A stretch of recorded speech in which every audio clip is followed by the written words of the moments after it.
You might laugh at my method, but it works. I'm telling you, it works. One thing I discovered, okay, actually before I became a priest, because I taught out in New Jersey as well. You know, you find out you have these talents, you know, like you never like picked up an instrument, and you find like, well, I'm really, really good at that, you know, and then like you're like, oh, I never really, you know, ran track. And you get out there and like you're fast, and you're like, whoa, like I had this hidden talent. I have this hidden talent where I am really, really good at writing people's online profiles for dating websites, okay? Now that sounds silly, but I literally have friends that got married. Okay, I'll tell you, these two guys out in New Jersey, you know, this one guy had been on this website for like a couple of years, like no luck. I looked at it and I'm like, you're doing this all wrong, let me do it. Bam! Within a week, he met a woman and he married her. Not within a week. Within a week, he met a woman. He is now married to her, okay? The guy in the basement, this guy, he's like, hey, do that for me too, huh? Write my profile. I'm like, all right. I wrote him a profile. Within a week, he met a woman. He is now married to her. He made me his best man because I like wrote his profile for him, you know? Like since then, like as a priest, I've like had people come in, oh, I'm kind of lonely. I'm like, all right, let's get cracking, you know? It's like, you know, so whatever reason, that's a gift I have. Okay, fine. I mention this because, you know, when you go into marriage, I mean, look, when you apply to a college, okay, you think about it. When you think about what you want to be, you know, for like what you want to do for a living, you know, you really sit down and think about it. When it comes to college, you don't just kind of walk in a straight line and go to the first college you bump into, you know. And when it comes to like a job, you don't, you know, pull out the yellow pages and just go like, dog catcher it is, you know? You don't do that. Like, you think it out. You plot it out. You sit with a guidance counselor. Well, I don't know. I'm kind of good at math, but I'm not very good at English. And I don't know. What do you think? And, oh, you could be an engineer. You know, you sit there and you think about it. Take a few classes and, you know, find out what you like. And then declare a major. And then, you know, try. You know, you think about it. We don't approach love that way. We really should. We really do tend to approach love in the kind of like walk in a straight line. You bump into someone, you're like, you're not cute. You know, you bump into someone, I'm not attracted to you. You bump into someone, oh, you're cute. And then you just kind of let it happen. That's no way to choose a spouse, okay? That kind of, you know, swing a dead cat and whoever you hit is who you marry. That's no way to go through it, okay? So I want to give you a method to find a spouse, okay? A method to choose a spouse, I should say, okay? And this is very important. How many people in here have dated someone that you look back and you say, there's no chance in heck I would ever marry a person anything like that? Okay, yeah, come on, you guys. No one's going to judge you here, okay? You got 2 hands up, okay? Hold up how many fingers of people you dated like that, you know? So people date, or here's what I see all the time, okay? You have like a young woman and she dates this guy and he's just like a total just dirtbag, you know, like what are you doing, okay? She dates that guy, it gets dragged out because it never ends when it should. It always drags way beyond when it should end, am I right? You know, a lot of relationships just, they just get dragged to the bloody end and they finally end, okay? And so this woman will say, you know, I learned a lot in this last relationship, and I think I really, really know what I want now. And then she goes out and starts dating the same guy with a different face and different body and different clothes, but it's the same guy. So they date like the same guy over and over and over and over again, and they go, why don't I have any luck? Why don't I have any luck with life, you know, like with love? Like, I'm cursed, you know, and it's like, you're just not picking guys right. You're just kind of going for what feels right to you, you know, and like at the moment, you know. You're like someone driving down the road and you're like, oh, this looks like a good place to eat, and you pull in, okay? That's great for In-N-Out. That's great for Carl's Jr. It's not great for a lifelong partner.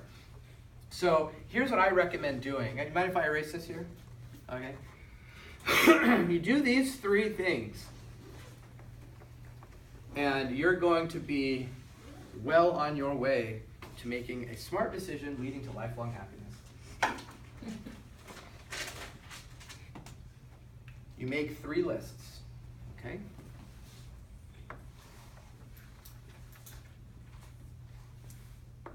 And what you are doing with these 3 lists is you are writing out qualities that you desire in a partner, okay? Everyone should do this, all right? Trust me. You can date a lot of people that you are incompatible with and then do this, or you can just do it now and like save yourself the worry. Okay. I always tell it to people. I say, you can do what I'm recommending to you, or you can go out and you can get wrecked again. You can come back, and I'll be here. I'm not going to judge you, because that's kind of how people are. Like I said, we know smoking kills us. Still smoke. All right. We know that eating terrible is going to make you fat and give you heart disease, and we do it anyway. Okay. Why? Because it's hard to do the right thing. It's hard to do the right thing, but it pays off if we really try to do it. Okay. So on these 3 lists, the first list are qualities that your future spouse, I'll say that they, must have. That word must is very, very important. Okay? Qualities that your future spouse must have. And by the way, this might go without saying, but I'll mention it. Don't ever date someone that you wouldn't consider a kind of person you'd marry. Okay? I remember being in the supermarket aisle, and it was like Cosmo Girl.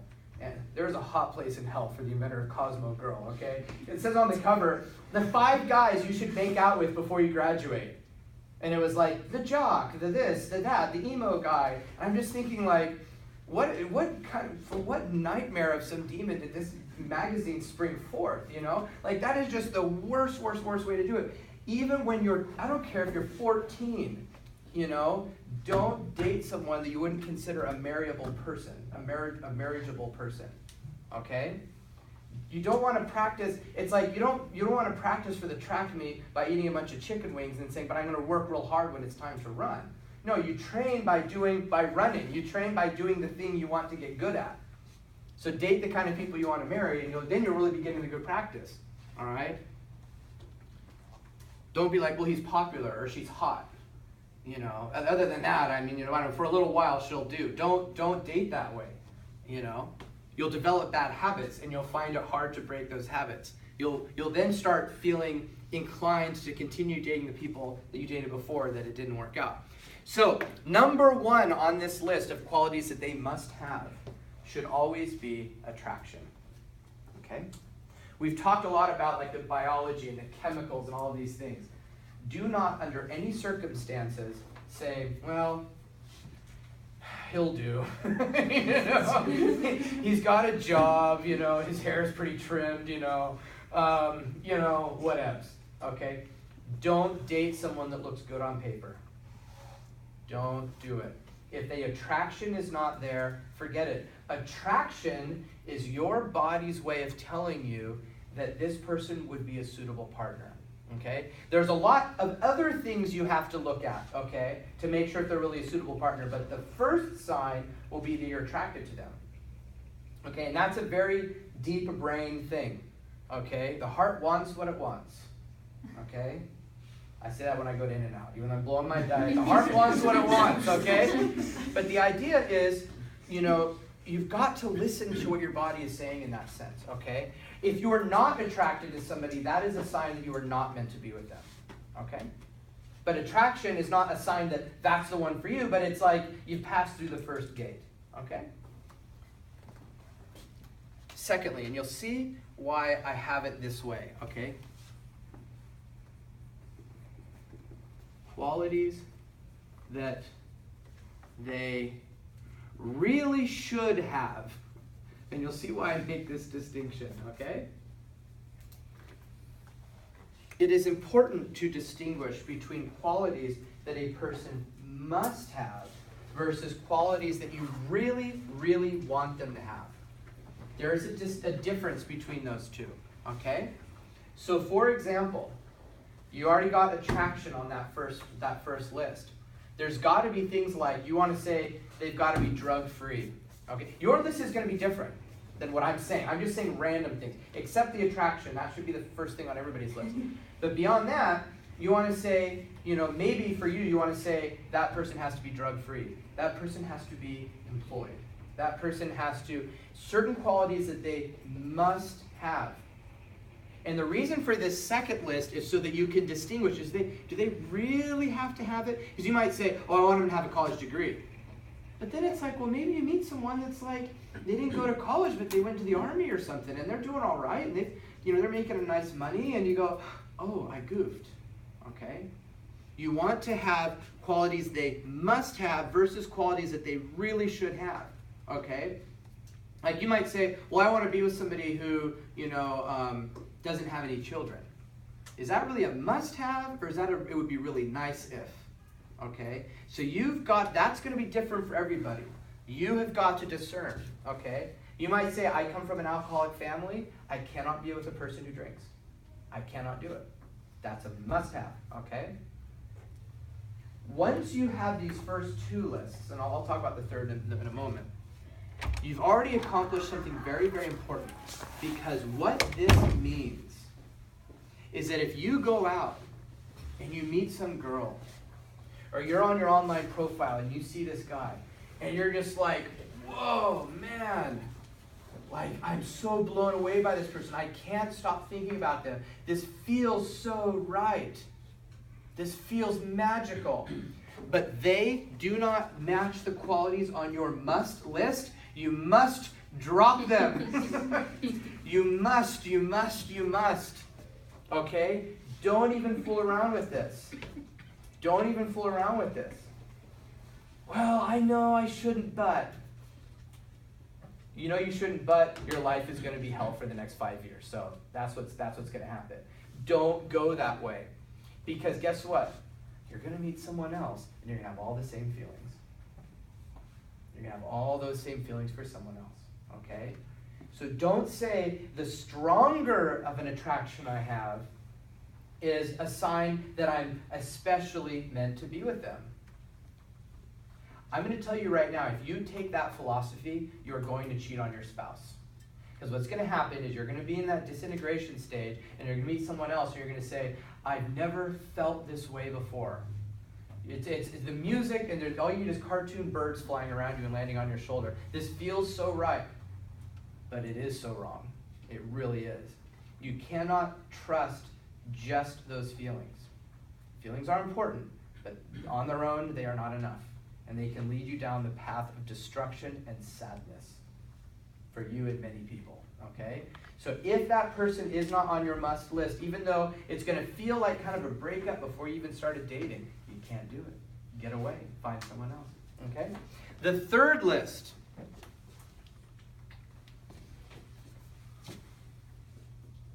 Qualities that would be nice if they had them.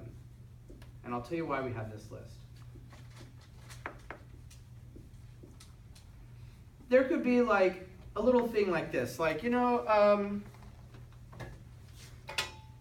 like to travel. They know another language. They can play a musical instrument, Little things that you might think are nice, okay? That list is just for fun, okay? That's to go nuts. Just imagine. But it's important that you do this list because you can see that those qualities are down here. They are not up here. Oftentimes someone will break up and be like, but you don't understand, I wanted with that person because they had all of these qualities that I just fell in love with.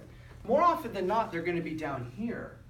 They're going to be things like, you don't understand, like he was, he had such a way with words, or you don't understand, she had this cute way that she would, kind of turn sideways in the chair and when she was talking to you, you know what I mean? That's one of my old girlfriends, you'd be in the car and the way she kind of sit, it was cute, But I mean, you go, well, the next girl's not going to do that.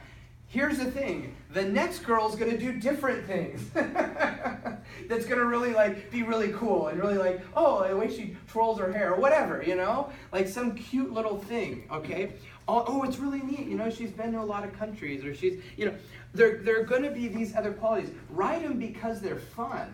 But the purpose of this list is to see that the person you are going to meet, that you are attracted to, and that has the qualities they must have, as well as a lot of qualities that they really should have, okay?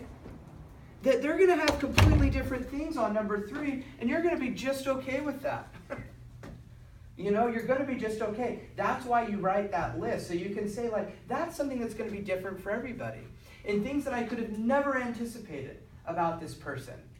you know, and it's like, oh wow, she paints, like that's cool. I never even thought of that, like how cool it'd be to be someone who can paint so well, you know.